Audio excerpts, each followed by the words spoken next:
All right, everybody. So we're going to get started on Chapter 15 about Reconstruction primarily and changes in the South. Like I said in class last week, this is like the worst chapter in my mind of the year. So I know the videos for 14 were a little bit on the long side. Hopefully, I'll make these ones here a little bit shorter. We'll get the first two parts of Chapter 15 done through video. We'll finish it up then, hopefully the Monday, hopefully back in the school building on Monday after Thanksgiving break, and have a quiz after that. So, and then we'll do Chapter 16, and we'll be done for the semester. We'll be halfway through. So that's pretty awesome that we've been able to get this far, given all the challenges that we have this year. So, anyway, so Chapter 15 is going to focus on Reconstruction. And how we try to kind of rebuild the South after the Civil War. This isn't an easy task because, as I mentioned when we talked about the problems with the war and the advantages and disadvantages, the terrain in the South is in such a bad is in such bad condition, that the South is really in really in bad shape after the Civil War. Buildings are destroyed, plantations are destroyed, land and everything. So the South is really a mess, and it's going to be hard to kind of put it back together, especially while we see all the kind of problems, that still exist from the war, because of slavery, because of the different ideologies of North and South. So we'll get into all that throughout this incredibly boring chapter. All right, so let's talk a little bit about the immediate aftermath of the war. Okay, so, and it's not going to be an easy process. You got to understand, it's not like the war ends one day and everybody from the South throws up their hands and say, well, we gave it a good shot and I guess it didn't work out. So, slaves, you've been slaves for 300 years and hey, good luck to you. Um, so it didn't quite end, that seamlessly and that simply. It's going to be a process. It's going to be a difficult process, and you're going to find out why here primarily today. So, the major problems of Reconstruction. Number one is what we already talked about. The South is destroyed.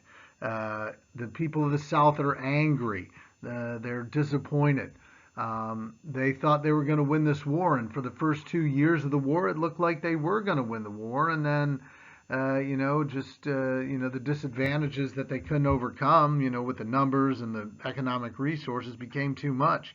So there's a lot of animosity in the South, and they also have that animosity because, while the South has been destroyed by war, the North hasn't as much. So rebuilding the South and rebuilding it in a way that's going to be acceptable is going to be a problem. You also have to consider that in the North you've got these really hard-minded Republican leaders called radical Republicans that we'll talk about in a minute that really want to punish the South. There's a lot of people in the North, politicians in the North, that really want to see the South be punished for the war, and that is, that's an issue too. So of course, the one thing that happens right away with the war being ended is slavery is now over. Okay, but obviously it's not going to be an easy life, an easy change for these former slaves to suddenly find their freedom and get a life started. Because where are they going to go? What are they going to do? Oops. Sorry, we'll stay on this for a minute. So for one, you've got these former slaves that are now stuck in the South, right? They're they have their freedom, but they literally have nothing else. Maybe like the clothes on their backs.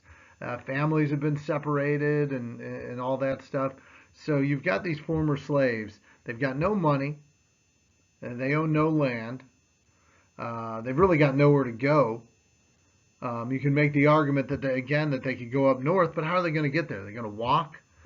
So there's very few places for former slaves to go after slavery is over, and they're living in an environment that, in the South, that basically doesn't really like them all that much. they're inferior people still in the minds of Southerners, so opportunities aren't going to be, easy to come by. It's not like a lot of former slave owners are just going to say, well, we'll just give you the jobs that white people once had, and you'll get paid for it, even if you are getting paid. The as we'll find out later, the amount of money that you're making is so minuscule that it's not going to help. So the challenges faced by slaves are many, and finding a way to thrive or even succeed in life is really difficult. There's very few places to go and very few opportunities. And you also have to deal with the competing notions of freedom between slaves and whites. Okay. Now, obviously, blacks desire independence. Um, Now, predominantly in the South, obviously um, the careers, the work that blacks are familiar with is working in fields. So they're experienced in agriculture. They're experienced in farmers and as farmers and that sort of things. And that's really primarily the one job that they're able to do. Okay. In order for blacks to have independence, they obviously have to get jobs. But as we talked about way back in chapter 12, these jobs, paid jobs, largely are going to start going to whites. And the jobs that do go to blacks aren't going to pay very well. So what is absolutely essential for the goal of independence for blacks is whites have to offer them that. Whites have to give them opportunities to get ahead. Maybe that means selling a piece of your plantation, a piece of land that, or renting it out or something that a black family can go live on and work as subsistence farmers or work for you in that respect. But it's after the war that we see the advent of racism and racist ideologies in the sense that, before the war, whites needed blacks because they provided free labor, they provided slave labor. Now that they don't provide slave labor anymore, you see really an increase in the hostility towards blacks and the limiting of opportunities for them in the North. So that's a problem. We tried to figure out a way to help them. Okay, with the war's end, the North establishes something called the North establishes something called the Freedmen's Bureau, which was an organization that was supposed to kind of help blacks adjust to free life in the South. They would provide food or schools and education opportunities and things like that.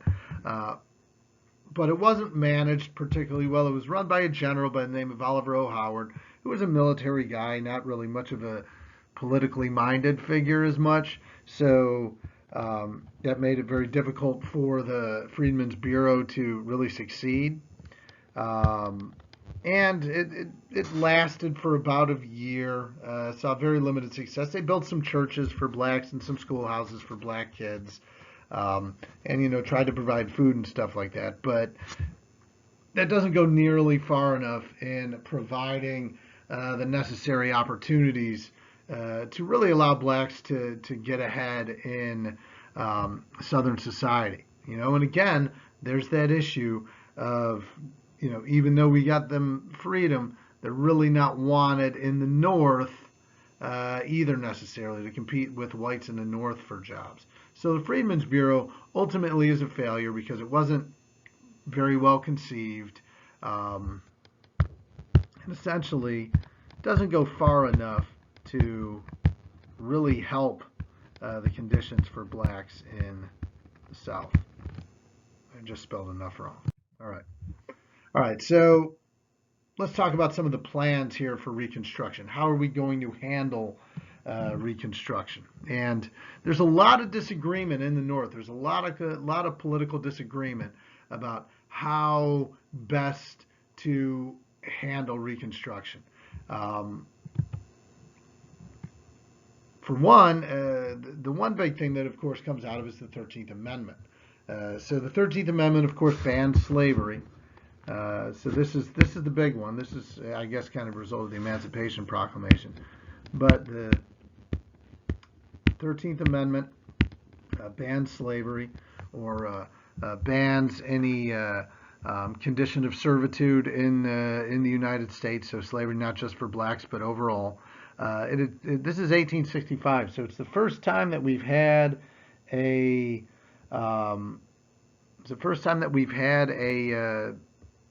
amendment to the Constitution since 1804 and the 12th Amendment, which established the determining procedures for president and vice president, electoral college, and stuff like that. So it'd been over 60 years since a change to the amendment.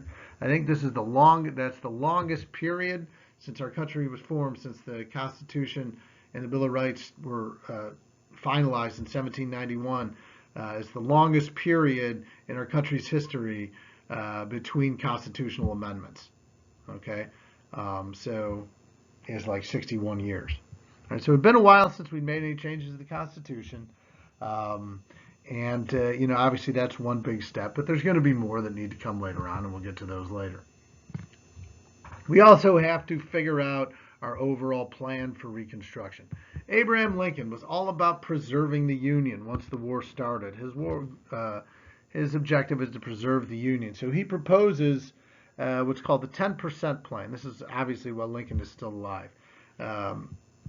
Because the plans, and just as an aside to that, when the war started to change in the favor of the Union in 1864, Lincoln and the Northern Republicans started to come up with these Reconstruction plans.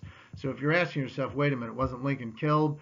Like the 10% plan, which I'll explain in a second, all that stuff was kind of constructed in 1864, 1865, before Lincoln was assassinated, which I'll get into shortly. But anyway, Lincoln's plan was one to kind of quickly reunite the country. Okay, this was a quick plan. And it called for 10% of the population of each state to take a loyalty oath to regain entry into the Union. So 10% of the 11 states that seceded from the Union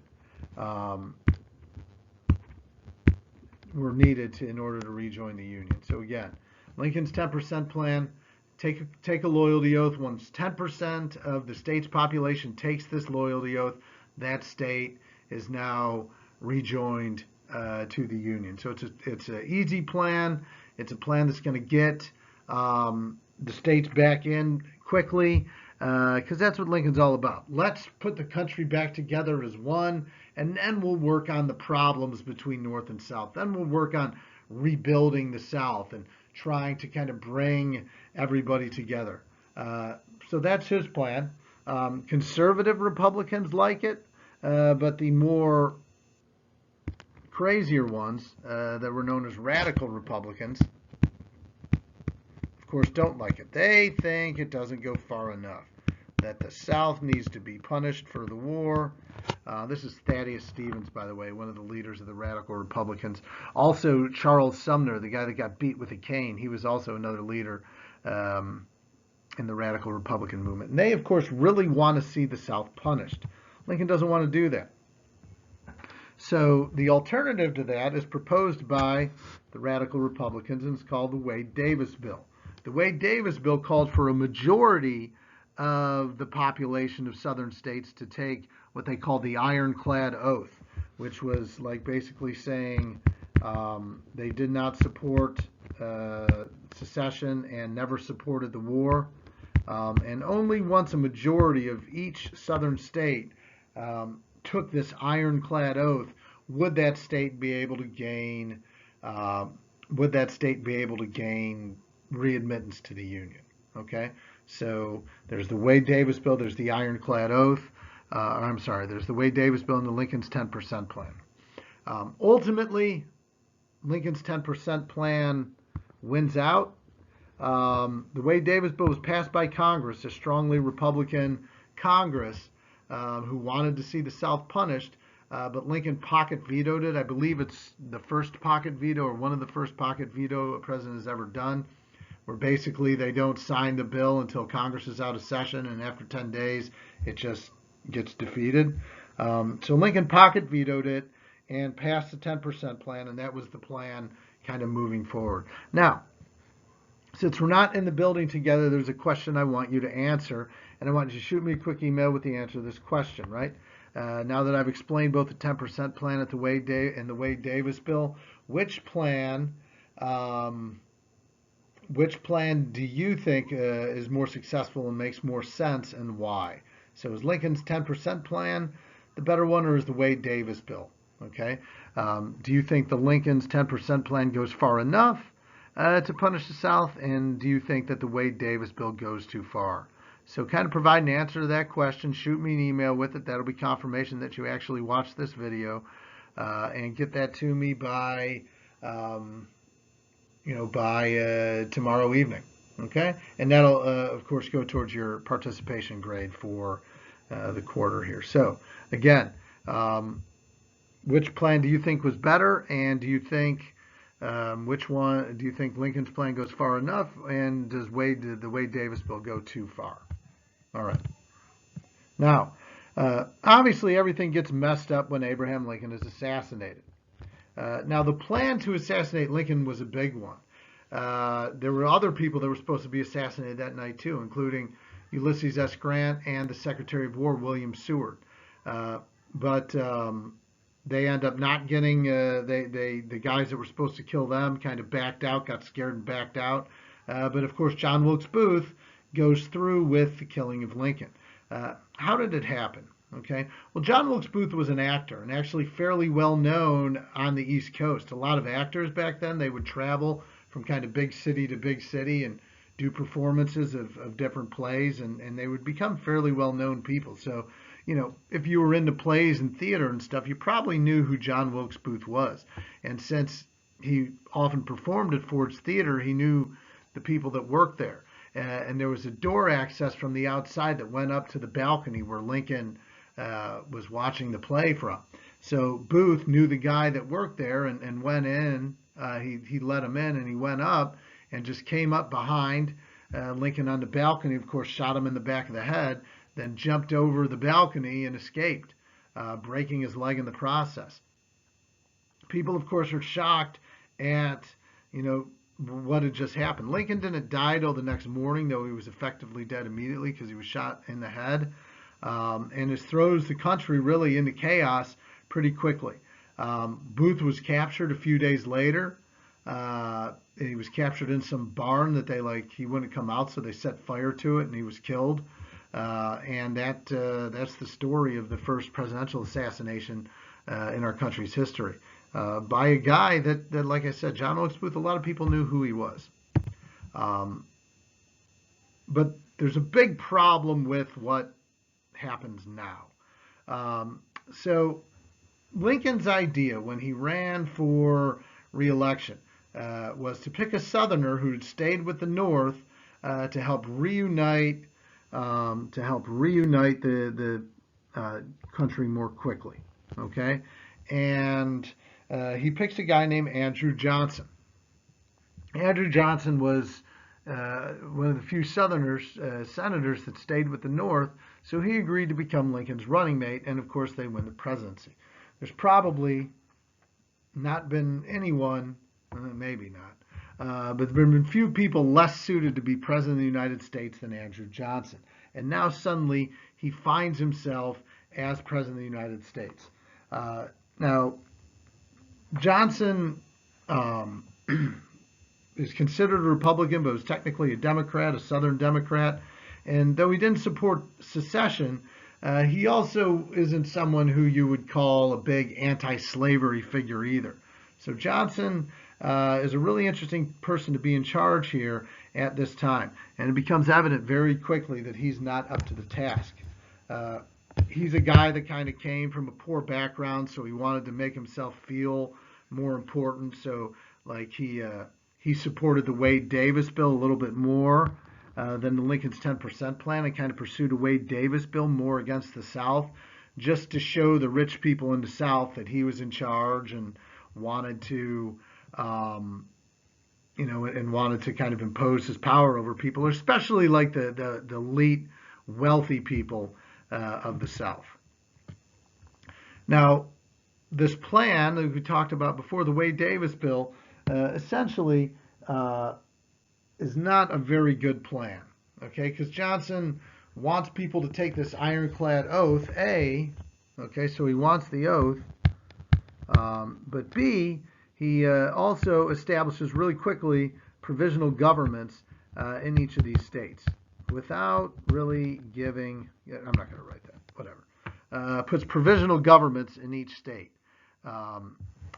without really allowing the state legislatures to do that, which makes things really kind of rougher on Reconstruction. Basically, Johnson's plan is a really bad one, and we're going to find out in the next lesson, that Johnson really is just a really bad president. So remember to answer that question and shoot me an email response with the answer to that question about the 10% plan and the Wade-Davis bill. And that'll be it for this one. All right, folks. So have a good one, and we'll see you in class Monday or Tuesday.